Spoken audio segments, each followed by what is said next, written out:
9:12 থেকে নিয়ে 2:22 পর্যন্ত সতর্ক। এই টাইমে কোনো কিছু কাটাকুটি বা গিট বাঁধা বা কোনো ধারালো অস্ত্র কোনো কিছু ব্যবহার করবেন না।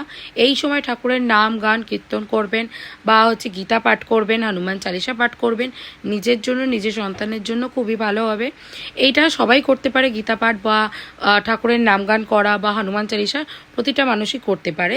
তাহলে ভালো হবে, নেগেটিভ প্রভাবটা আপনার উপর পড়তে দেবে না, গ্রহণের নেগেটিভ প্রভাব পড়বে না। আর 9টার আগে পোয়াতি মানুষ যারা রয়েছে, প্রেগনেন্ট মহিলারা, রাত্রি 9টার আগে আপনারা খাবার খেয়ে নেবেন, ডিনার কমপ্লিট করে নেবেন। আপনাদের যদি খুব খিদে পায়, আপনারা শরবত এই গ্রহণ চলাকালীন খেতে পারেন, কোনো অসুবিধা না। পাশ ফিরে শুয়ে থাকবেন, ব্যাস। এইটুকু সতর্ক থাকতে হবে আপনাদেরকে। খুব বেশি সতর্ক না হলেও এইটুকুনি অন্তত মানতেই হবে। কেন মানা উচিত? গ্রহণ ভারতের থেকে দৃশ্যমান নয়, কিন্তু কেন বলছি মানতে, পুরো ভিডিওগুলো আপনারা চেক করুন, পেয়ে যাবেন।